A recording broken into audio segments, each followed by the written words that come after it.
स्वामी समर्थ, जय जय स्वामी समर्थ, श्री स्वामी समर्थ, जय जय स्वामी समर्थ। श्री स्वामी समर्थ महाराजांच्या नामस्मरणाने आजच्या व्हिडिओला सुरुवात करूया।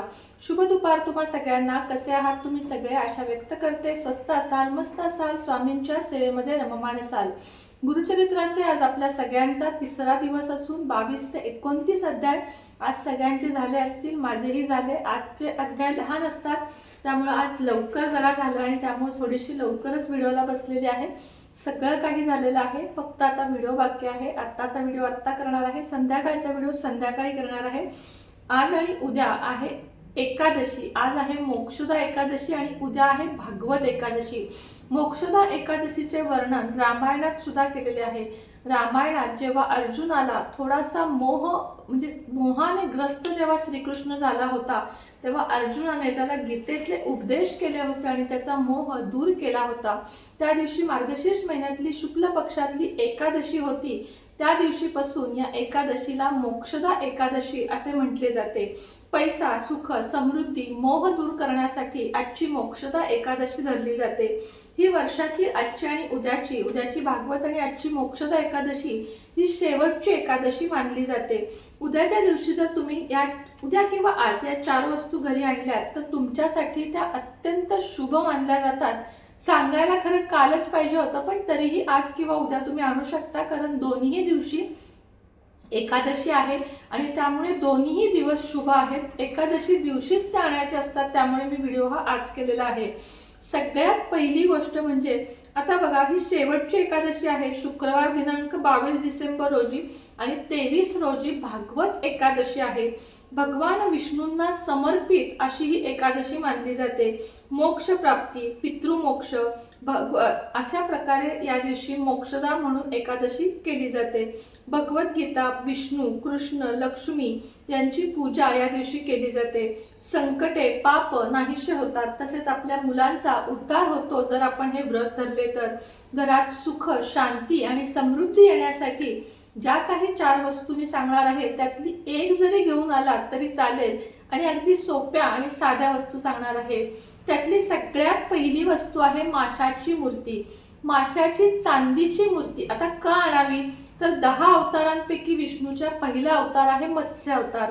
तर चांदीची आणू शकलात, छोट्यात छोटी जरी आणू शकलात तरी चालेल, मात्र चांदीची मूर्ती सगळ्यांनाच परवडेल का तर नाही परवडणार।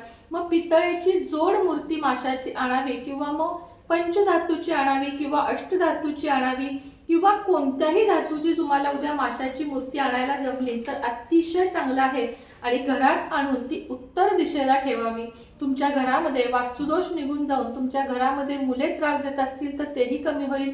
त्याचप्रमाणे मुलांची प्रगती होईल, घरातले सगळे दोष जातील, ग्रहदोष, पितृदोष सगळे दोष जाऊन तुमचं घर सुख, समाधानी आणि आनंदाने गोकुळासारखे नांदेल। दुसरी गोष्ट म्हणजे पांढरा हत्ती। पांढरा ग्रेनाइट संगमरवरी हत्ती मिळतो, माझाही आहे। पांढरा हत्ती जर तुम्ही उद्याच्या दिवशी आणलात तर वास्तुदोष निघून जाऊन विष्णू, लक्ष्मी माताला ते प्रिय आहे, तो देखील तुम्हाला अत्यंत शुभ आहे उद्याच्या दिवशी आणलात तर। तिसरी गोष्ट आहे तुळस। तुळशीची पूजा उद्या अतिशय शुभ मानली जाते आणि तुळस उद्या घरी घेऊन येणं त्याहून शुभ मानली जाते। त्यामुळे कृष्णा तुळस किंवा श्यामा तुळस दोन्हीपैकी कोणतीही तुळस तुम्ही उद्या आणू शकत असाल तर आवर्जून आणा, त्याचे वेगळेच महत्त्व आहे। तुळशीमध्ये माता लक्ष्मी आणि विष्णूचा वास असतो, त्यामुळे उद्या जर तुम्ही तिची विधिवत पूजा कराल तर तुम्हाला अतिशय लाभदायी ते ठरेल।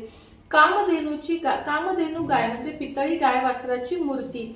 समुद्र मंथनातून ती बाहेर आलेली होती, त्यामुळे तिला विशेष असं महत्त्व आहे। सुख समृद्धी आपल्या घरी घेऊन येते, म्हणून तुम्ही जर घेऊन येत असाल तर उद्या गाय वासराची मूर्ती निश्चितच आणावी आणि तिची पूजा करावी।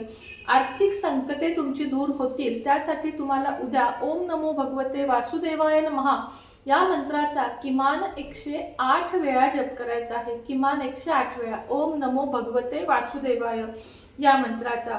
आता तुम्हाला उद्या दान करायचं आहे। जर ज्यांना दान करण्याची इच्छा आहे त्यांनी गरजू व्यक्तींना केळी, पहिली गोष्ट म्हणजे केळी दान करावीत। अगदी मठात जाऊन उभा राहिलात, प्रसाद म्हणून दिलेत तरी चालेल, गरजू व्यक्तींना दिलेत तरीही चालेल।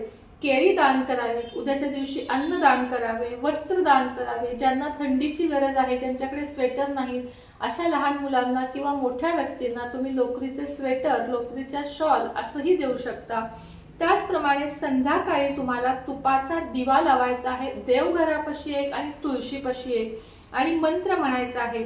तुळशीला ओम नमो भगवते वासुदेवाय नमः हा मंत्र म्हणून तुळशीला 11 किंवा 21 प्रदक्षिणा घालायच्या आहेत. आता काही जणांच्या तुळशीच्या इथे जागा नसते, तेव्हा आपल्या भोवती प्रदक्षिणा घातली तरीही चालेल, काहीच हरकत नाही. मात्र ओम नमो भगवते वासुदेवाय किंवा ओम नमो भगवते वासुदेवाय नमः या मंत्राचा जप करत तुळशीला 11 किंवा 21 प्रदक्षिणा उद्याच्या दिवशी तुम्हाला घालायच्या आहेत. तुमची सर्व पापे नष्ट होऊन लक्ष्मी माता तुमच्यावर प्रसन्न होते. खूप कष्ट करूनही जर तुम्हाला यश येत नाहीये, प्रत्येक कामात अडथळे येत आहेत आणि तुम्ही यशस्वी होत नाहीये, खूप राबताय, खूप पैसा कमवण्यासाठी धडपडताय, तरीही तुम्हाला यश येत नाहीये, महिना अखेरीला तुमचा खिसा रिकामाच राहतोय, महिन्याच्या सुरुवातीला 5-6 दिवसातच तुमचा पगार संपून जातोय, अशा वेळेस काय उपाय करावा तर 11 पिंपळाची पाने आणावीत. 11 पिंपळाची पाने आणावीत, स्वच्छ धुवावीत आणि त्याचा हार करून तुम्हाला शनी देवाला घालायचा आहे. हा उपाय शक्यतो पुरुषांनी करावा. लेडीजनी जर केला तर लेडीजनी गुरुजींच्या हातात देऊन शनीला घाला म्हणून सांगावं, स्वतः घालू नये. आणि मंत्र म्हणावा शम ओम शम नमः, शम ओम शम नमः, शम ओम शम नमः. या मंत्राचा शनी मंदिरात बसून 11, 21, 51, 108 वेळा जप करावा. परिस्थिती सुधारते. उद्याच्या दिवशी तुम्हाला संध्याकाळी तुळशीजवळ एक, त्याचप्रमाणे देवाजवळ एक आणि पिंपळाखाली एक तुपाचा दिवा लावलात तर तुमची परिस्थिती कमालीची सुधारते आणि तुमच्या आयुष्यामध्ये चांगले बदल होण्यास मदत होते. आज आणि उद्या दोन्ही दिवशी तुम्ही तुपाचा दिवा लावलात तरीही चालेल. विष्णू पूजा, विष्णूंची पूजा करण्याचे महत्त्व उद्याच्या दिवशी अतिशय आहे. एकादशी श्री हरींची तिथी आहे. भक्तांना कधीही विष्णू नाराज करत नाहीत, त्यामुळे विष्णूंची पूजा, विष्णूंचा फोटो नसेल, आता माझ्या मागे आहे बघा विष्णूंचा फोटो, तसा नसेल तर कृष्णाच्या, बाळकृष्णाच्या मूर्तीला पंचामृताने, पाण्याने आणि पुन्हा पाण्याने असा अभिषेक घालून तुळशीपत्र त्यांना आवर्जून वाहा आणि पिवळी फुलं त्यांना आवर्जून वाहा. तुमच्या आयुष्यामध्ये खूपच तुम्हाला फरक दिसतील आणि चांगले फरक दिसतील. सकाळी आंघोळ करायची आहे. फोटो असेल तर फोटो तुम्हाला स्वच्छ पुसायचा आहे. मूर्ती असेल तर सांगितल्याप्रमाणे अभिषेक करायचा आहे. तुपाचा दिवा आणि खडीसाखरेचा नैवेद्य दाखवायचा आहे. उद्या तुम्हाला उपवास धरता आला तर खूप चांगले आहे. दुसऱ्या दिवशी उपवास सोडावा आणि दान करावे. आता सुख समृद्धी तुम्हाला या उपवासामुळे आणि केलेल्या दानामुळे काय मिळते तर सुख, समृद्धी, संपत्ती, मुलांची प्रगती हे सर्व काही तुम्हाला या उपवासामुळे आणि या पूजेमुळे मिळते. 22 डिसेंबरला सांगितल्याप्रमाणे मोक्षदा एकादशी आणि 23 डिसेंबरला सांगितल्याप्रमाणे भागवत एकादशी आहे. 23 डिसेंबर रोजी शुक्रवारी 22 आणि 23 म्हणजे आज आणि उद्या अशा प्रकारे ही तिथी आहे. सकाळी 8:16 आज सुरू झाली आहे, ती 7:11 संपेल. उपवास तुम्हाला सोडायचा असेल तर उद्या 1:22 नंतर तुम्ही उपवास सोडू शकता. आणि उद्याची जर एकादशी धरली तर परवा दिवशी 1:11 तर रात्री 9:15 तुम्ही उपवास सोडू शकता. विष्णू कृष्ण यांना गंगाजलाने उद्या जर तुम्ही आंघोळ घातलीत, गंगाजल थोडंसं घेऊन या आणि त्याने आंघोळ घाला, म्हणजे स्नान घाला, अभिषेक करा, तर अतिशय तुम्हाला शुभ फळ ते देणारे आहे.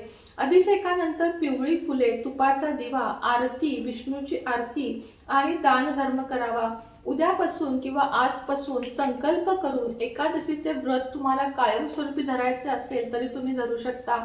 जो कोणी एकादशीचे व्रत धरतो तो पुण्यवान असतो आणि त्याला मोक्ष मिळतो असे देखील म्हटले जाते. ज्या घरामध्ये एकादशीचे व्रत घरातली एक व्यक्ती जरी धरत असेल तरी त्या घरात धन, संपत्ती, सुख, संपदा याची कधीही कमतरता भासत नाही असं देखील श्री विष्णूंनी स्वतः सांगितलेले आहे. त्यामुळे असे हे एकादशीचे सुंदर व्रत तुम्हाला धरायचे असेल तर आता आज तुम्ही काही खाल्ले असेल तरी हरकत नाही. उद्यापासून संकल्पयुक्त एकादशीचे व्रत तुम्ही करू शकता. देवापुढे बसा, विष्णूंपुढे बसा, विष्णूंना पंचामृताने स्नान घाला, हातामध्ये फूल, अक्षता, पाणी, हळदी, कुंकू घ्या आणि आजपासून मी एकादशीचे व्रत घरातल्या, कुटुंबातल्या सुख, समृद्धी, मुलांच्या आरोग्यासाठी, आयुष्यासाठी करत आहे. सौभाग्य माझं कायम टिकावं यासाठी करत आहे असा संकल्प करा आणि ते पाणी तामणात सोडा आणि उद्यापासून एकादशीचं व्रत धरा. एकादशीचं व्रत हे मीठ खाऊ नये, फलाहार आणि दूध तेवढंच खाऊन तुम्हाला हे उपवास करायचे असतात. बाकी मग तुमची इच्छा की तुमच्या इकडे काही वेगळ्या पद्धती असतील तर, पण आमच्या इकडे तर एकादशीच्या व्रताला फक्त फळ आणि दूध, चहा इतकंच. म्हणजे गोड जे काही असेल ते, राजगिरा लाडू चालतो किंवा खजूर चालतात, केळ चालते, सफरचंद चालते, मात्र मीठ, तिखट, खिचडी, बटाटा हे काहीही चालत नाही. त्यामुळे एकादशीचे व्रत जर धरायचे असेल तर उद्यापासून भागवत एकादशी आहे, उद्याच्या दिवशी नक्कीच या व्रताचे पालन करा आणि तुम्हाला काय पुण्य मिळते ते मला सांगा. म्हणजे ते मिळवा तुम्ही. तुम्हाला ते पुण्य मिळवण्यासाठी एकादशीचे व्रत धरावे लागेल. आणि बरेच भक्त माझे धरतही असतील, स्वामी भक्त आपले धरतही असतील ह्याची आशा मी व्यक्त करते. आणि आजचा छोटासा व्हिडिओ इथंच थांबवते. व्हिडिओमध्ये काही जरी आवडलं असेल तरी व्हिडिओला लाईक करा, जाता जाता चॅनलला सबस्क्राईब करा, बेल आयकॉनचं बटन दाबा, व्हिडिओला जास्तीत जास्त शेअर करा. बेल आयकॉनचं बटन दाबलं म्हणजे तुम्हाला माझा व्हिडिओ सगळ्यात आधी बघायला मिळेल आणि हे टोटली फ्री आहे. श्री स्वामी समर्थ.